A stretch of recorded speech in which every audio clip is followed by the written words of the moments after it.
The world is made up of various states that are distinct and separate from each other in terms of their laws, policies, resources, political makeup, and how they administer their affairs and public administration. In this video, we will explain the concept of a state, and what normally constitutes a state, and how it is different from the concept of government, and even the concept of a nation. Welcome back to Public Administration 101. Proudly brought to you by Kano Consultants. For professional advice you can trust.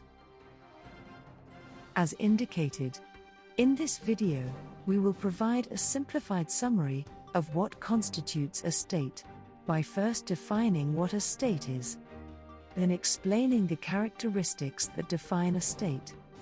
We will then list the various branches of the state, and the role of each of the branches of the state. We will then conclude by differentiating a state from a government and a nation. Before we get into today's video, we would like to remind you to please check out our other videos on public administration under this channel. Also remember to support the channel by clicking on that like button under this video. And don't forget to subscribe to our channel for more videos. And make sure that you turn on the notification bell to be alerted when we post new videos. Now, let us get into today's video. As a starting point, we need to articulate the definition of a state. From the onset, we should mention that there is no one unique and widely accepted definition of a state.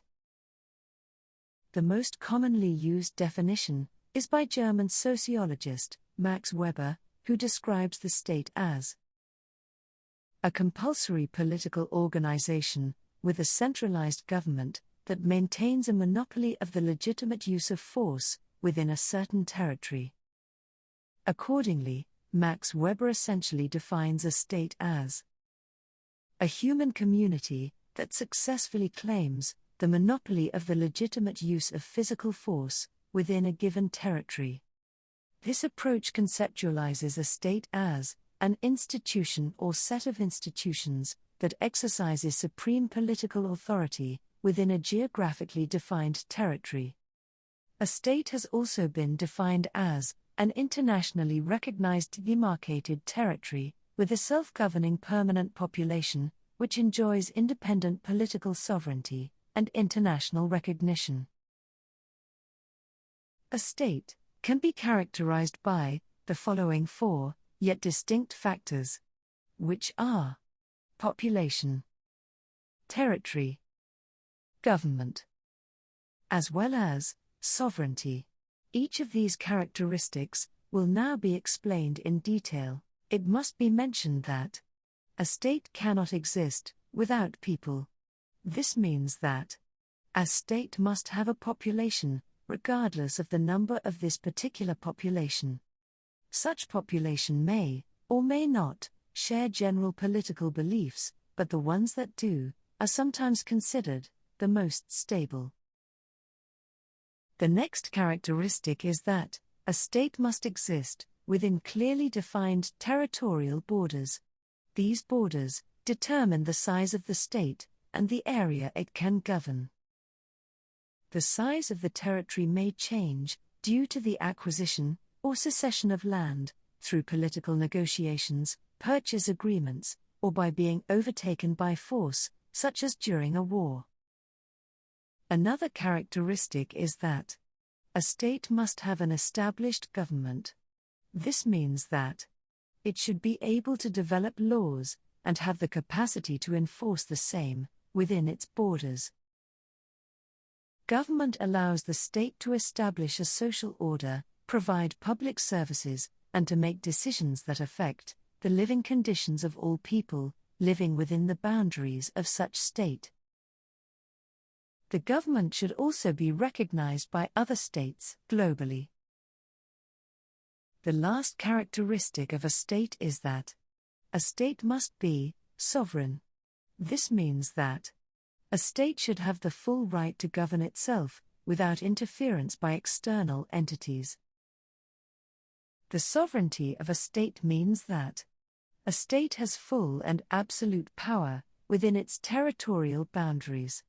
A state should also be independent and have powers to make and enforce its own laws, establish foreign policy, and determine the future of its existence within set laws and boundaries.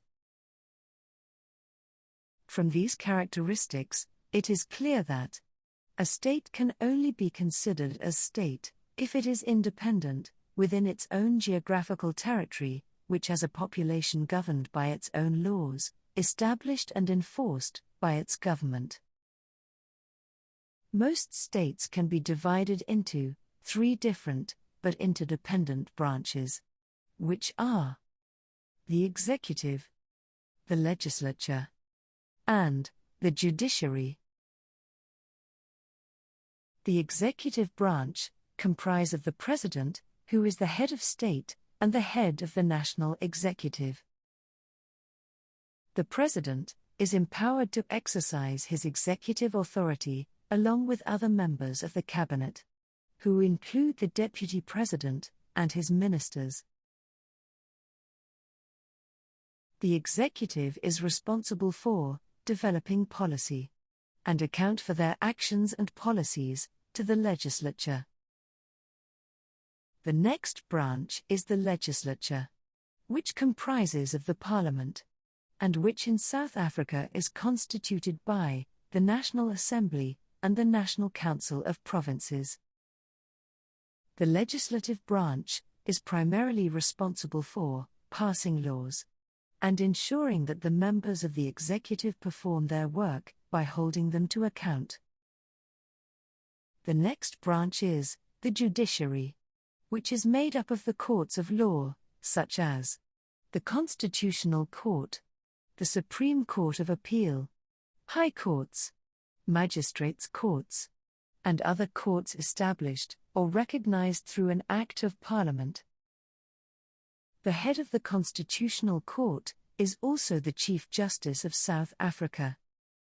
The South African Constitution states that the courts must be independent and act impartially.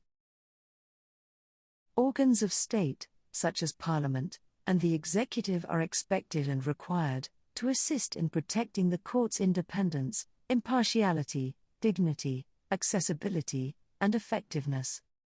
Before we conclude on the difference between the state and the government, as well as on the difference between the state and a nation, please remember to subscribe to our channel and turn on the notification button.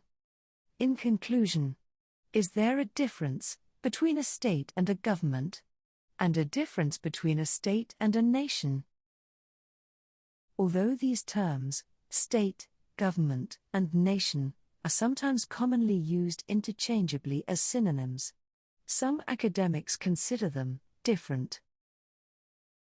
The state can be considered as an institution or set of institutions within a defined territory which exercises political authority.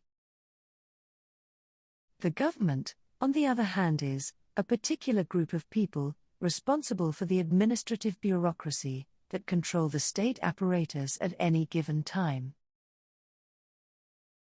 Another difference between a state and a government is that the state is usually permanent, whereas the government is temporary and may depend on a change of guard, for example, through elections, or the death of a ruler, or other means such as the overthrowing of government.